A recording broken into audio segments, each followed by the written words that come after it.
So there's a lot of people haven't been able to visit family in the US. They haven't been able to reunite. The U.S. ends the travel ban today for international travelers that are fully vaccinated.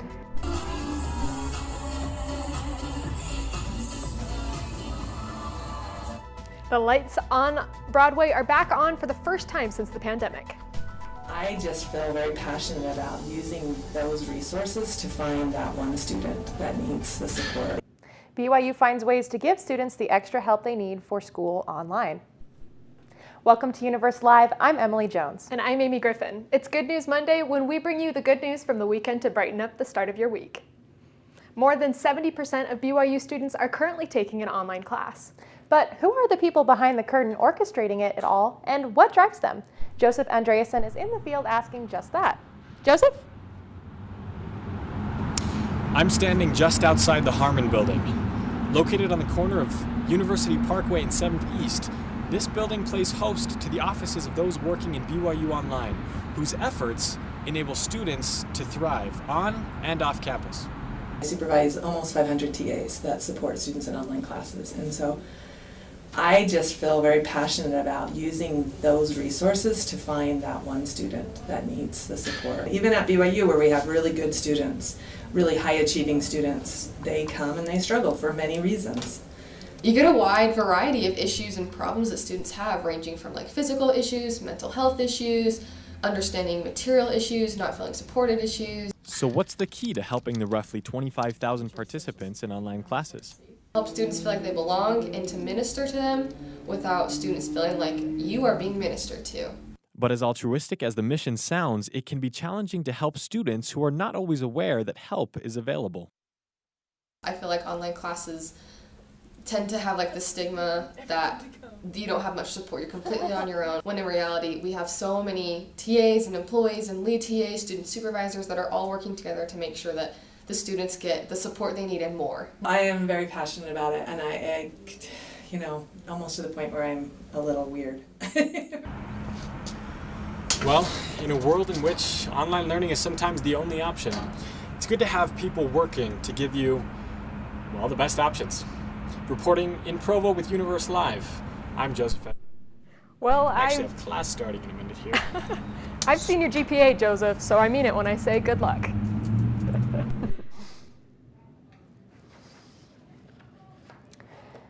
The U.S. will reopen its borders on Monday for fully vaccinated international visitors. Back at the start of the COVID pandemic, then-President Donald Trump announced he was banning most travel into the United States. Few would have predicted that ban would last through most of 2021 as well. Most travelers from some of the United States' closest allies were barred from visiting. We keep outlining the economic impact of staying closed and the human impact. So there's a lot of people haven't been able to visit family in the US. They haven't been able to reunite. You know, both countries have huge amounts of foreign direct investment going both ways, and that's going to be impacted by this impasse. As COVID levels ebbed and flowed and vaccinations began to roll out, the U.S. position did not change. Americans have been able to travel overseas for some months with some restrictions like vaccination, testing, or quarantine. For separated families, it's a moment to cherish. For the global economy, it's a sign that things may just be getting closer to normal. Street art covers the sidewalks of Times Square with the hashtag #PhantomIsBack. Emily Roberts-Jones was there to tell us about Broadway's slow but steady reopening after the closures due to COVID-19. That's right, you guys. I am here on Broadway in New York City, standing in front of the Phantom of the Opera Theater. Last night was its opening night. People were wild. There was a big block party on the street right here. The cast was elated. It is the first time that this show has performed since COVID-19 closed it. We're going to go ahead and take a look inside and see how Broadway has changed in the reopening. New Yorkers and theater lovers everywhere are rejoicing as the performances are getting back into full swing. How excited are they? Ask Andrew Lloyd Webber, the composer of The Phantom of the Opera, who we saw last night DJing the block party with remixed versions of songs from his famous musical. Manhattan is loving it. I'm so excited. I love to see Broadway theater and all the other theaters. It's really great too, just to have that energy back in my life. Even the politicians are celebrating. Take it away, Rob! New York Governor Kathy Hochul made an appearance at the Ambassador Theater during the intermission of the Friday night show of Chicago. Thank you for supporting the arts. Thank you for supporting Broadway. But what are the conditions to stay open? Masks are not only required in the theater, but strictly enforced. Employees walk around with signs at the entrance and in the auditorium and aren't afraid to tell you to behave. Hi, please, can I ask you to keep your mask above your nose? Every patron is required to pull their mask up between sips of their drink. No exceptions. You take a few sips, you go down. I'm sorry, that's the law, that's the rule. They might stop it because people are not doing what they're supposed to. It's also required that you present your vaccination card and ID at the front door.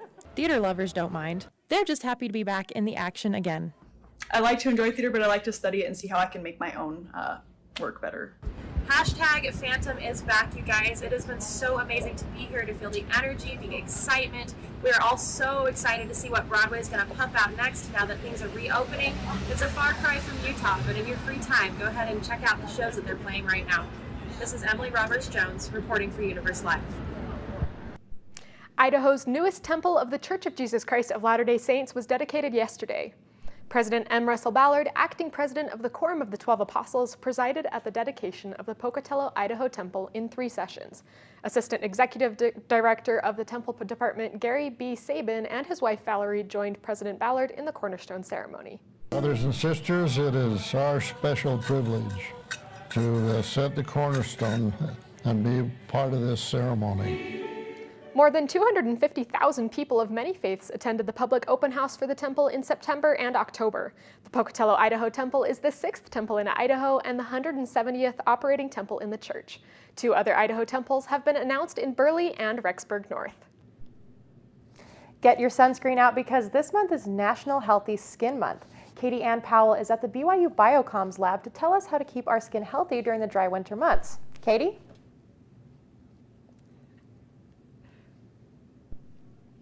The BYU Biocoms lab may not seem like a very sunny place, but you definitely want to put on your sunscreen because of their work they do with skin cancer. BYU professor Dr. Kevin John recently teamed up with the University of Utah and the Huntsman Cancer Institute to study skin damage using ultraviolet photography. Research participants are normally surprised that skin cancer research is done in a state that doesn't have a beach. And then when I tell them that Utah just 2 years ago was #1 in the nation for melanoma, they're like, whoa, it's a big surprise to them. And they don't realize that we're actually, as a country, in the middle of a melanoma epidemic. According to his research, 100 years ago, the chance of getting melanoma was 1 in 15,000. Today, the rate has increased to 1 in 50. I've also worked with people that have gotten chunks of their skin cut out because they went hiking or they bike and do all these fun activities, and sunscreen just doesn't feel comfortable, so they don't put it on. Dr. John wants to develop the most effective way to communicate to Utahns the importance of wearing sunscreen. Just seeing that image of the sun damage actually increased fear of sun damage, which led people to be more likely to use sunscreen. UV light photography showed that not only does sunscreen protect from skin damage, but it also keeps skin from aging quickly. You can take care of your skin and just wear like an SPF 35, for example, but being able to see the increase in power in terms of like SPF 50 or even 100 and see how that serves as a protective shield. For Dr. John, research is more than skin deep. I'm reporting from the BYU Biocoms lab. I'm Katie Ann Powell. Thanks, Katie Ann. BYU inches up to 14 in the AP College football rankings after their last home game on Saturday. 3-yard line, dives ahead for the plane and scores the touchdown. The Cougars also moved from 20th to 15th in the coaches poll. Over the weekend, BYU beat Idaho State 59-14, pushing their record to 8-2. BYU will get a bye this weekend before facing Georgia Southern on November 20th. Provo Police Department celebrated their 149th birthday last week. Happy birthday to you. Officers from the department decided to celebrate with confetti poppers before being forced to clean up their party mess. Provo Fire Department also joined in on the fun with their TikTok video showing officers popping confetti in their ambulance and fire trucks. There's a mixed reality lab on campus that's out of this world. That's the goal. We want to transport you from where you are to somewhere else. How these students are able to take their fellow Cougs into an alternate reality. The sun has been out and about, but we're soon going to be seeing that rain. I'll tell you when the next storm is coming soon. When I was growing up, my mom was extremely tidy. We were trained to put things back where we got them from. One day, when I walked into my mom's house, I felt like I walked to someone else's house. There was stuff everywhere. And just growing up the way I grew up, and to see this transition was very alarming. When Sean talked to me, it was a wake-up call, and that's when I went to the doctor.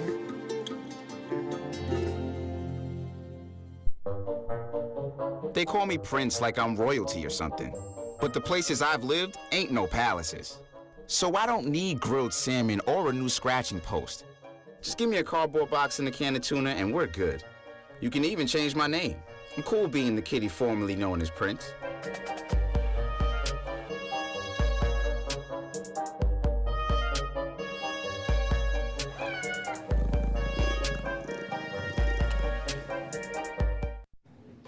The world of virtual reality is becoming more and more relevant in the future of technology. UniverseLive reporter Mikkel Park takes us into BYU's Mixed Reality Lab, which gives students hands-on experience with the latest in virtual reality. BYU's Mixed Reality Lab is an interactive technology hub located in the Crabtree building. The lab lets students and professors experiment with various reality experiences, such as virtual, augmented, and extended realities. As much of your sensations that we can manipulate as possible, that's the goal. We want to transport you from where you are to somewhere else. The Mixed Reality Club is filled with students who are passionate about virtual reality and share a love for keeping up with the advancements in the field. The club does their best to help people learn to develop these applications. There's quite a bit of excitement. The lab is equipped with the latest technology in the industry, such as VR headsets, computer systems and software, consoles and cameras, projectors, and 4K TV screens. Being on the bleeding edge of technology and programming and doing things in VR is kind of my hobby. This is the best job I could have had here at BYU. The club meets every Tuesday from 5 to 7 p.m. in the Crabtree building to discuss their latest projects and bond through their enthusiasm for VR. My favorite thing about VR has always been doing things that don't exist in reality. So like flying around in a jetpack or just exploring new worlds. In the lab this semester, students have been working on a project for a master's student who created a 3D geometric model of campus. The lab helped convert the images into a virtual reality experience. You can walk right up to the Mazer statue or the Brigham Young statue, and there it is in perfect detail. The Mixed Reality Lab gives students the opportunity to not only explore other realities, but also become familiar with the computer software behind the magic. If you ever want to just try out VR and see what this buzz is all about, just stop by during one of our club meetings and we'll take you on an adventure across the stars or something. So if you're interested in exploring the mysteries of other realities or just want some fun, check out BYU's Mixed Reality Club. More information is available at byumrlab.com. Reporting for UniverseLive in Provo, I'm Mikkel Park.